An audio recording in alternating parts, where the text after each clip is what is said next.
Hello there, I'm your imaginary friend. Today, with your kind indulgence, I would like to continue on with our reading of Undine by Friedrich de la Motte Fouqué. If you have missed the first part of that, this will be the second of our readings. We'll see how far we get into it today, but if you've missed the first, do go start with that, because I feel some of this will not make a great deal of sense. This is chapter 3. It may have happened to thee, my dear reader, after being much driven to and fro in the world, to reach at length a spot where all was well with thee. The love of home and of its peaceful joys, innate to all, again sprang up in thy heart, though thou thoughtest that thy home was decked with all the flowers of childhood and of that purest, deepest love which had grown upon the graves of thy beloved, and that here it was good to live and to build houses. Even if thou didst err, and hast had bitterly to mourn thy error, it is nothing to my purpose, and thou thyself wilt not like to dwell on the sad recollection, but recall those unspeakably sweet feelings, that angelic greeting of peace, and thou wilt be able to understand what was the happiness of the knight Huldbrand during his abode on that narrow slip of land. He frequently observed with heartfelt satisfaction that the forest stream continued every day to swell and roll on with a more impetuous sweep, and this forced him to prolong his stay on the island. Part of the day he wandered about with an old crossbow which he found in a corner of the cottage, and had repaired in order to shoot the waterfowl that flew over, and all that he was lucky enough to hit he brought home for a good roast in the kitchen.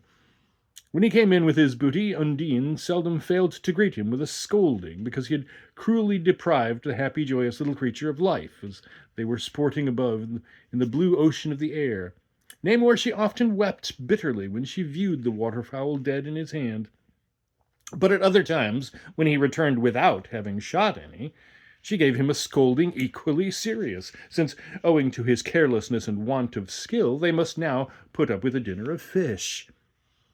Her playful taunts ever touched his heart with delight, the more so as she generally strove to make up for her pretended ill humor with endearing caresses.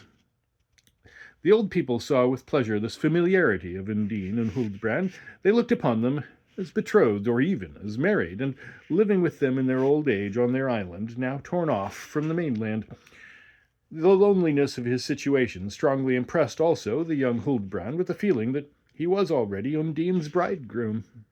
It seemed to him as if, beyond those encompassing floods, there were no other world in existence, or at any rate, if he could never cross them and again associate with the world of other men, and when at times his grazing steed raised his head and neighed to him, seemingly inquiring after his knightly achievements, and reminding him of them, or when his coat of arms sternly shone upon him from the embroidery of his saddle and the caparisons of his horse, or when his sword happened to fall from the nail on which it was hanging in the cottage, and flashed on his eye as it slipped from the scabbard in its fall. He quieted the doubts of his mind by saying to himself, Undine cannot be a fisherman's daughter. She is, in all probability, a native of some remote region, and a member of some illustrious family. There was one thing, indeed, to which he had a strong aversion. This was to hear the old dame reproving Undine. The wild girl, it is true, commonly laughed at the reproof, making no attempt to conceal the extravagance of her mirth. But it appeared to him like touching his own honor, and still he found it impossible to blame the aged wife of the fisherman, since Undine always deserved at least 10 times as many reproofs as she received. So he continued to feel in his heart an affectionate tenderness for the ancient mistress of the house, and his whole life flowed on in the calm stream of contentment. There came, however, an interruption at last.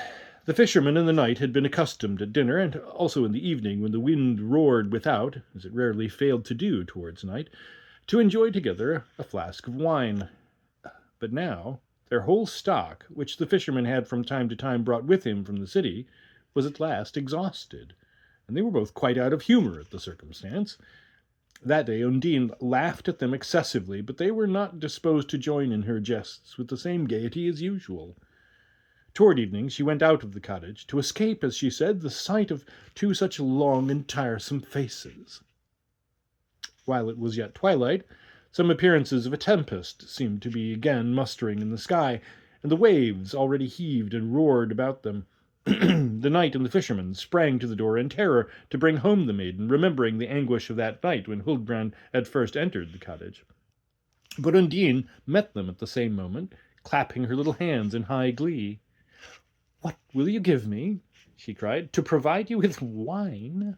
Or rather, you need not give me anything," she continued, "for I am already satisfied if you look more cheerful and are in better spirits than throughout this last most wearisome day. Only come with me. The forest stream has driven ashore a cask, and I will be condemned to sleep through a whole week if it is not a wine cask." The men followed her, and actually found in a bushy cove of the shore a cask, which inspired them with as much joy as if they were sure it contained the generous old wine for which they were thirsting. They first of all, and with as much expedition as possible, rolled it toward the cottage, for heavy clouds were again rising in the west, and they could discern the waves of the lake in the fading light, lifting their white foaming heads as if looking out for the rain, which threatened every instant to pour upon them. Undine helped the men with as much as she was able, and as the shower, with a roar of wind, came suddenly sweeping on in rapid pursuit, she raised her finger with a merry menace towards the dark mass of clouds, and cried, you cloud, have a care! Beware how you wet us! We are some way from shelter yet." The old man reproved her for this sally as a sinful presumption, but she laughed to herself softly, and no mischief came from her wild behavior. Nay, more, what was beyond their expectation, they reached their comfortable hearth unwet, with their prize secured. But the cask had hardly been broached, and proved to contain wine of a remarkably fine flavour.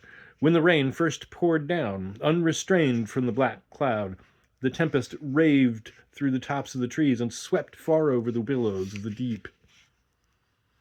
Having immediately filled several bottles from the cask, which promised them a supply for a long time, they drew round the glowing hearth, and comfortably secured from the tempest, they sat tasting the flavour of their wine and bandying jests. But the old fisherman suddenly became extremely grave, and said, "Ah, great God, here we sit, rejoicing over this rich gift, while he to whom it first belonged, and from whom it was wrested by the fury of the stream, must there also, it is more than probable, have lost his life."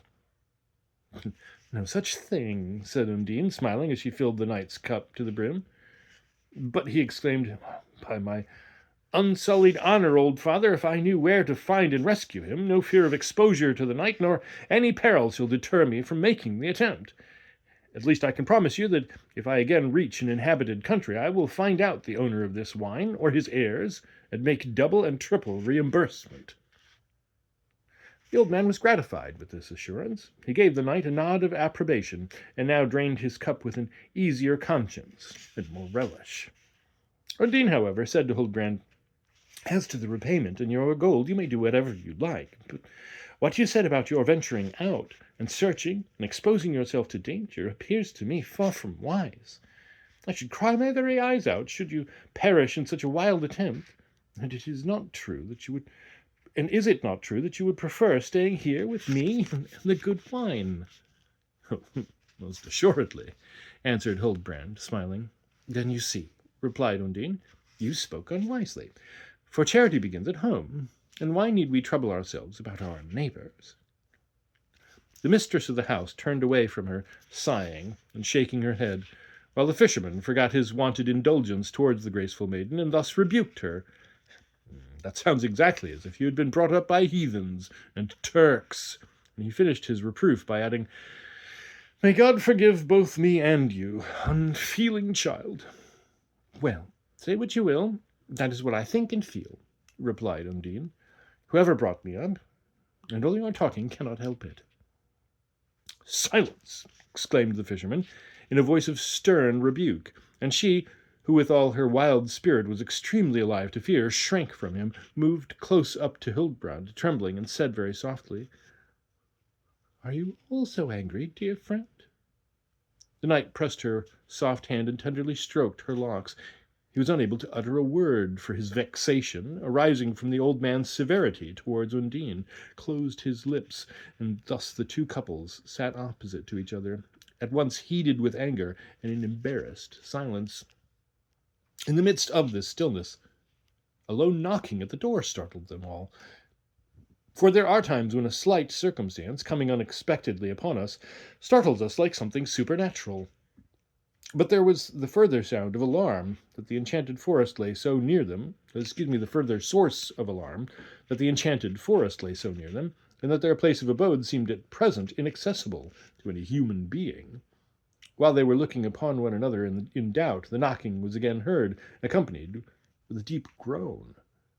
The knight sprang to seize his sword, but the old man said in a low whisper, "If it be what I fear it is, no weapon of yours can protect us."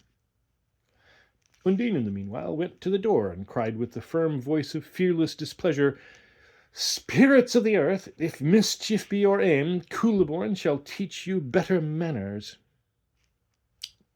The terror of the rest was increased by this wild speech. They looked fearfully upon the girl, and Huldbrand was just recovering presence of mind enough to ask what she meant, when a voice reached them from without. "I'm no spirit of the earth, though a spirit still in its earthly body. You that are within the cottage there, if you fear God and would afford me assistance, open your door to me." By the time these words were spoken, Undine had already opened it, and the lamp throwing a strong light upon the stormy night, they perceived an aged priest without, who stepped back in terror when his eyes fell on the unexpected sight of a little damsel of such exquisite beauty. Well might he think there must be magic in the wind and witchcraft at work, when a form of such surpassing loveliness appeared at the door of so humble a dwelling. So he lifted up his voice in prayer. "Let all good spirits praise the Lord God." "I'm no spectre," said Undine with a smile. "Do I look so very frightful? And you see that I do not shrink from holy words. I too have knowledge of God, and understand the duty of praising him. Everyone, to be sure, has his own way of doing this, for so he has created us. Come in, Father, you will find none but worthy people here." The holy man came bowing in, and cast round a glance of scrutiny, wearing at the same time a very placid and venerable air. But water was dropping from every fold of his dark garments, from his long white beard and the white locks of his hair. The fisherman and the knight took him to another apartment, and furnished him with a change of raiment, while they gave his own clothes to the women to dry. The aged stranger thanked them in a manner the most humble and courteous, but on the knight's offering him his splendid cloak to wrap round him, he could not be persuaded to take it, but chose instead an old grey coat that belonged to the fisherman. They then returned to the common apartment. The mistress of the house immediately offered her great chair to the priest, and continued urging it upon him till she saw him fairly in possession of it. "You are old and exhausted," said she, "and are, moreover, a man of God." Undine shoved under the stranger's feet her little stool, on which at all other times she used to sit near to Hildebrand, and showed herself most gentle and amiable towards the old man. Huldbrand whispered some raillery in her ear, but she replied gravely, "He is a minister of that being who created us all, and holy things are not to be treated with lightness." The knight and the fisherman now refreshed the priest with food and wine, and when he had somewhat recovered his strength and spirits, he began to relate how he had the day before set out from his cloister, which was situated far off beyond the great lake, in order to visit the bishop, and acquaint him with the distress into which the cloister and its tributary villages had fallen, owing to the extraordinary floods.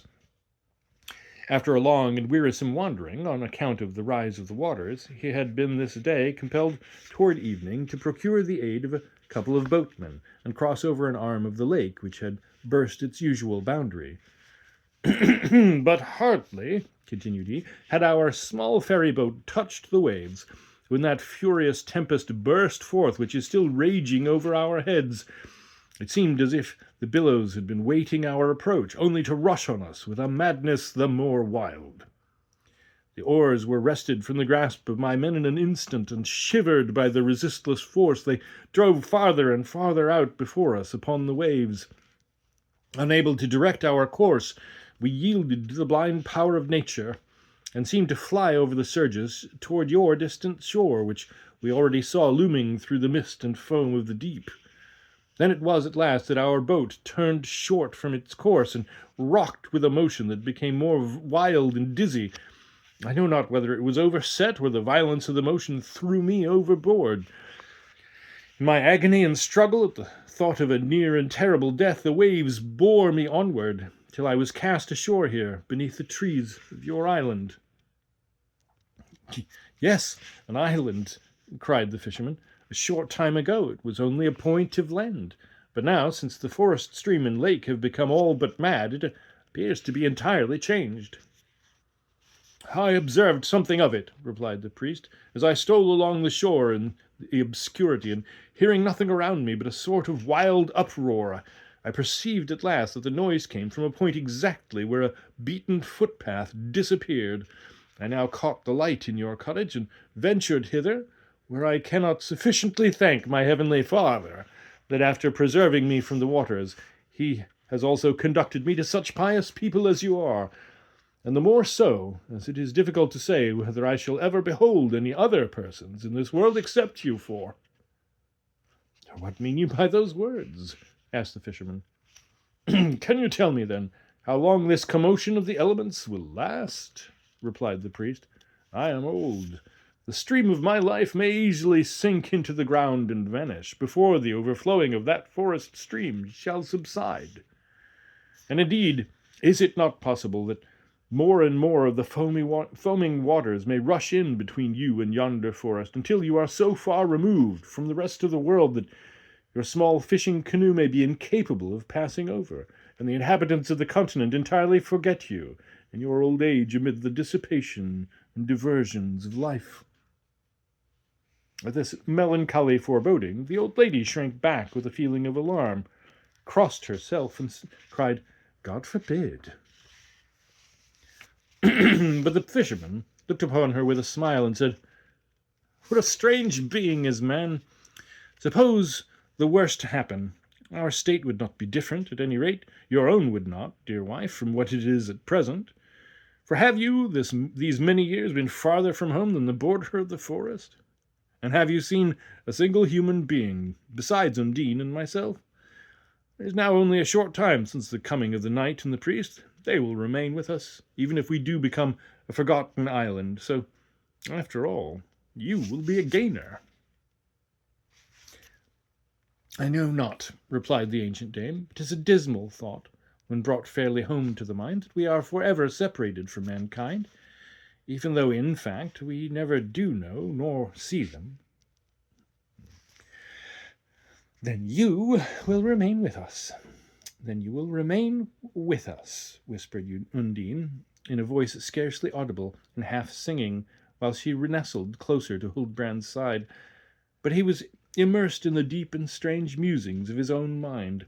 The region on the farther side of the forest river seemed, since the last words of the priest, to have been withdrawing farther and farther in dim perspective from his view, and the blooming island on which he lived grew green and smiled more freshly in his fancy.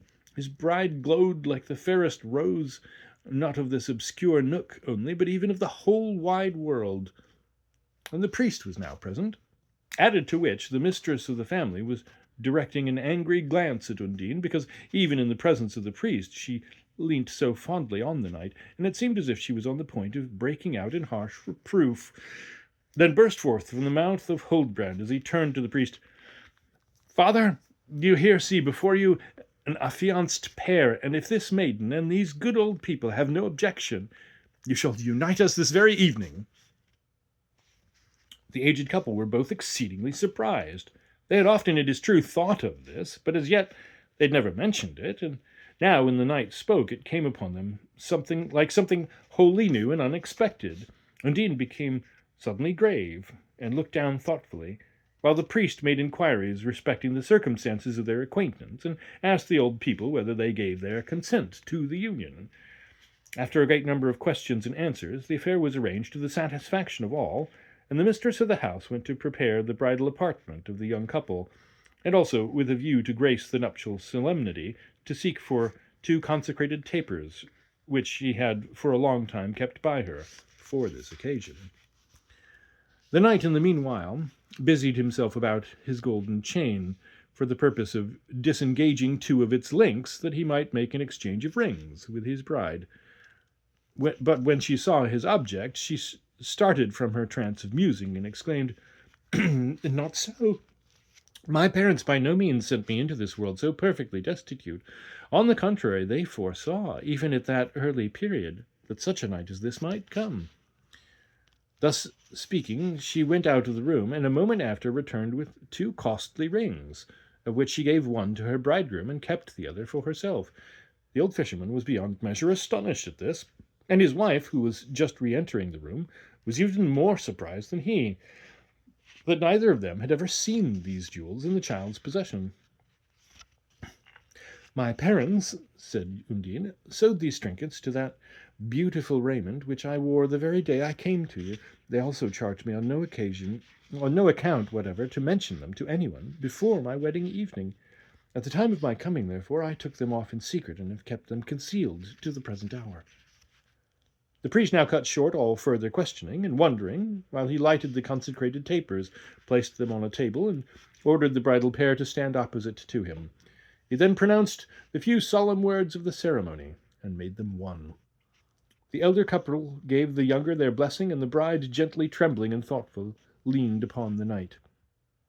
The priest then spoke out, "You are strange people, after all, for why did you tell me that you were the only inhabitants of the island? So far is this from being true, I have seen the whole time I was performing the ceremony a tall, stately man, in a white mantle, standing opposite to me, looking in at the window. You must be still waiting before the door, if peradventure you would invite him to come in." "God forbid!" cried the old lady, shrinking back. The fisherman shook his head without opening his lips, and Huldbrand sprang to the window. It seemed to him that he could still discern a white streak, which soon disappeared in the gloom.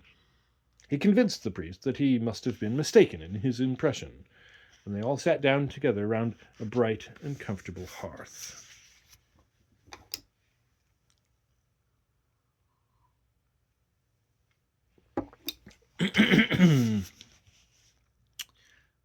Chapter 4. Before the nuptial ceremony, and during its performance, Undine had showed a modest gentleness and maidenly reserve, but it now seemed as if all the wayward freaks that effervesced within her burst forth with an extravagance only the more bold and unrestrained.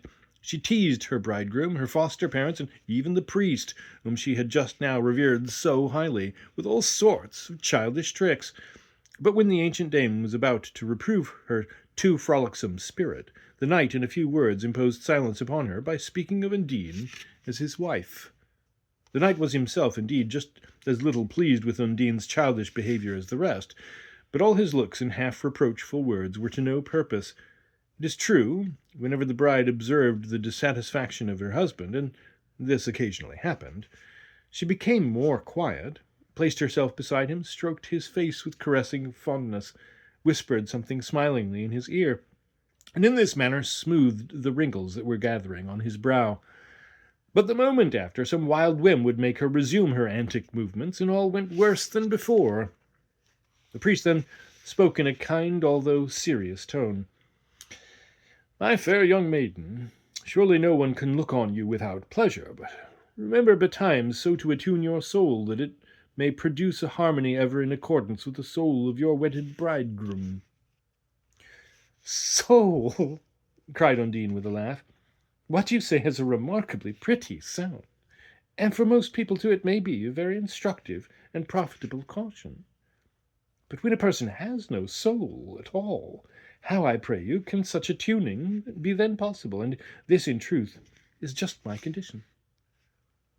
The priest was much hurt, but continued silent in holy displeasure, and turned away his face from the maiden in sorrow. She, however, went up to him with the most winning sweetness, and said, "Nay, I entreat you first listen to me before you are angry with me, for your anger is painful to me, and you ought not to give pain to a creature that has not hurt you. Only have patience with me, and I will explain to you every word of what I mean." It was evident that she had come to say something important when she suddenly faltered as if seized with inward shuddering and burst into a passion of tears. There were none of them able to understand the intenseness of her feelings, and with mingled emotions of fear and anxiety they gazed on her in silence. Then, wiping away her tears and looking earnestly at the priest, she said at last, "There must be something lovely, but at the same time something most awful about a soul. In the name of God, holy man, were it not better that we never shared a gift so mysterious?" Again she paused and restrained her tears as if waiting for an answer. All in the cottage had risen from their seats and stepped back from her with horror. She, however, seemed to have eyes for no one but the holy man. An awful curiosity was painted on her features, which appeared terrible to the others.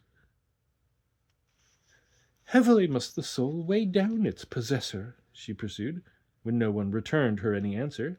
"Very heavily, for already its approaching image overshadows me with anguish and mourning, and alas, I have till now been so merry and light-hearted." And she burst into another flood of tears and covered her face with her veil. The priest, going up to her with a solemn look, now addressed himself to her, and conjured her by the name of God most holy, if any spirit of evil possessed her, to remove the light covering from her face. But she sank before him on her knees, and repeated after him every sacred expression he uttered, giving praise to God, and protesting that she wished well to the whole world.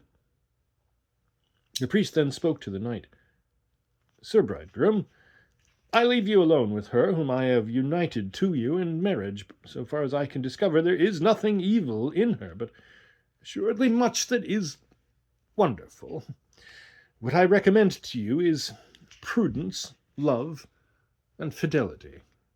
Thus speaking, he left the apartment, and the fisherman with his wife followed him. Thus speaking, he left the apartment, and the fisherman with his wife followed him, crossing themselves.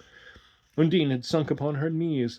She uncovered her face and exclaimed, while she looked fearfully round upon Huldbrand, "Alas, you will now refuse to look upon me as your own, and still I have done nothing evil, poor unhappy child that I am." She spoke these words with a look so infinitely sweet and touching that her bridegroom forgot both the confession that had shocked and the mystery that had perplexed him, and hastening to her, he raised her in his arms. She smiled through her tears, and that smile was like the morning light playing upon a small stream. "You cannot desert me," she whispered confidingly, and stroked the knight's cheeks with her little soft hands.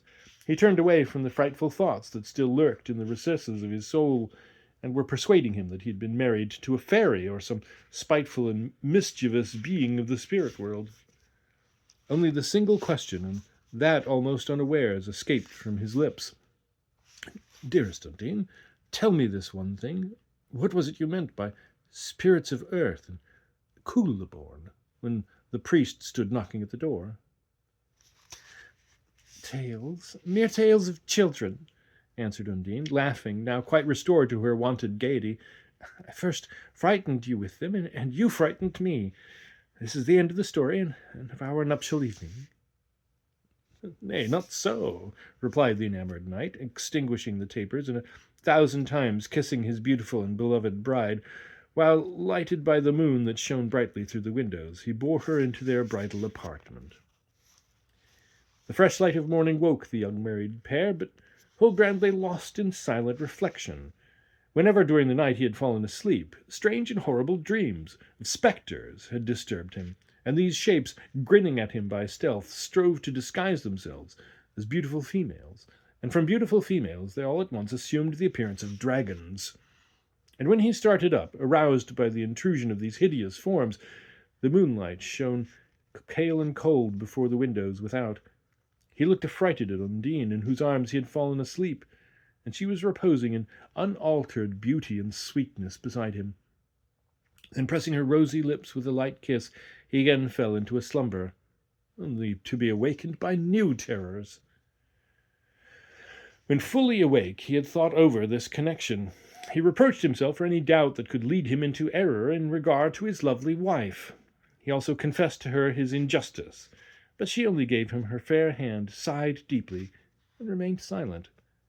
yet a glance of fervent tenderness, an expression of the soul beaming in her eyes, such as he had never witnessed there before, left him in undoubted assurance that Undine bore him no ill will. He then rose joyfully, and leaving her, went to the common apartment where the inmates of the house had already met. The three were sitting round the hearth with an air of anxiety about them, as if they feared trusting themselves to raise their voice above a low, apprehensive undertone. The priest appeared to be praying in his inmost spirit, with a view to avert some fatal calamity. But when they observed the young husband come forth so cheerful, they dispelled the cloud that remained upon their brows. The old fisherman even began to laugh with the knight, till his aged wife herself could not help smiling with great good humour. Undine had in the meantime got ready, and now entered the room. All rose to meet her, but remained fixed in perfect admiration. She was so changed, and yet the same.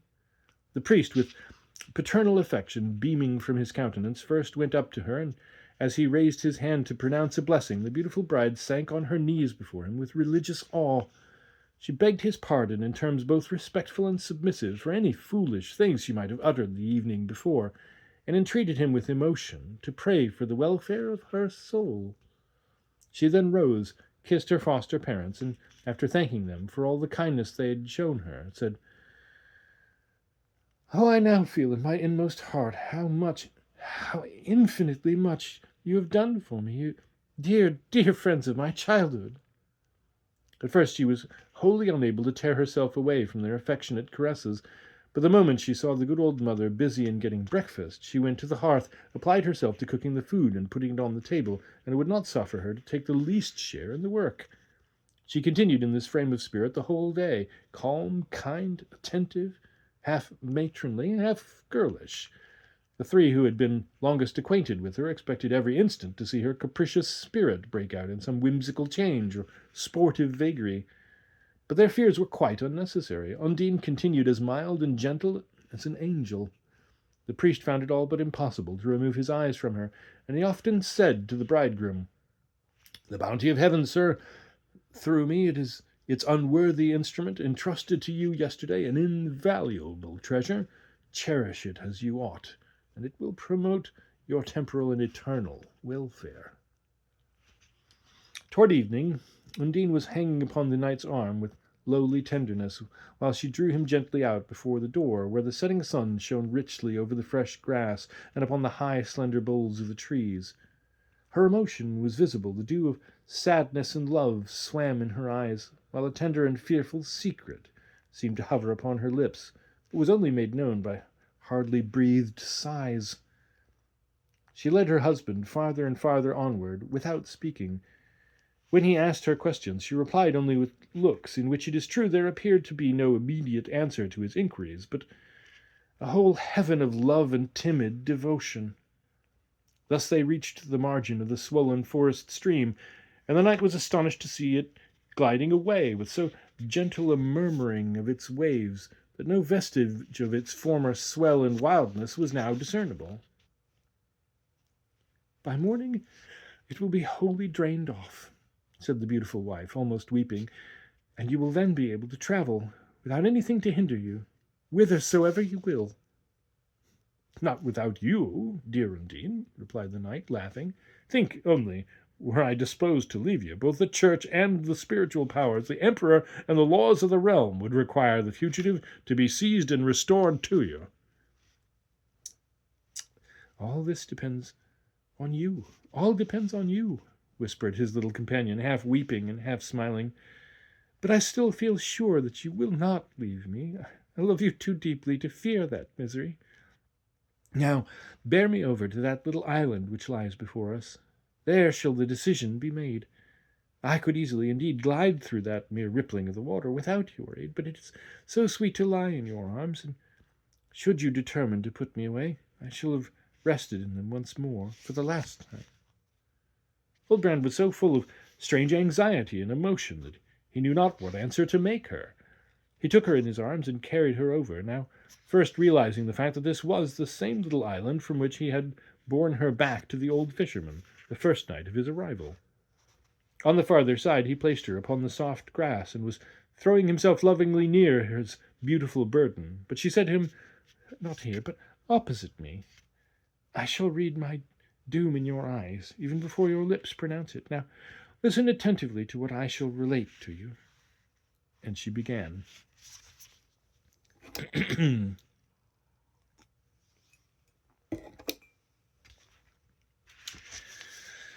You must know, my own love, that there are beings in the elements which bear the strongest resemblance to the human race, and which at the same time but seldom become visible to you. The wonderful salamanders sparkle and sport amid the flames. Deep in the earth the meagre and malicious gnomes pursue their revels. The forest spirits belong to the air and wander in the woods, while in the seas, rivers, and streams live the widespread race of water spirits. These last, beneath resounding domes of crystal, through which the sky can shine with its sun and stars, and inhabit a region of light and beauty. Lofty coral trees glow with blue and crimson fruits in their gardens. They walk over the pure sand of the sea, among exquisitely variegated shells, and amid whatever of beauty the old world possessed, such as the presence is no longer worthy to enjoy. Creations which the floods covered with their secret veils of silver. Now these noble monuments sparkle below, stately and solemn, and bedewed by the water which loves them, and calls forth from their crevices delicate moss flowers and enwreathing tufts of sedge. Now the nation that dwell there are very fair and lovely to behold, for the most part more beautiful than human beings. Many a fisherman has been so fortunate as to catch a view of a delicate maiden of the waters, while she was floating and singing upon the deep. He would then spread far the fame of her beauty, and to such wonderful females men are wont to give the name of Undines. But what need of saying more? You, my dear husband, now actually behold an Undine before you. The knight would have persuaded himself that his lovely wife was under the influence of one of her odd whims, and that she was only amusing herself and him with her extravagant inventions. He wished it might be so. But with whatever emphasis he said this to himself, he still could not credit the hope for a moment. A strange shivering shot through his soul. Unable to utter a word, he gazed upon the sweet speaker with a fixed eye. She shook her head in distress, sighed from her full heart, and then proceeded in the following manner. We should be far superior to you, who are of another race of the human family, for we also call ourselves human beings, and we resemble them in form and features. Had we not one evil peculiar to ourselves, both we and the beings I have mentioned as inhabiting the other elements vanish into air at death and go out of existence, spirit and body, so that no vestige of us remains. And when you hereafter awake to a purer state of being, we shall remain where sand and sparks and winds and waves remain. Thus we have no souls. The element moves us, and again is obedient to our will while we live, though it scatters us like dust when we die. And as we have nothing to trouble us, we are as merry as nightingales, little goldfishes, and other pretty children of nature. But all beings aspire to rise in the scale of existence higher than they are.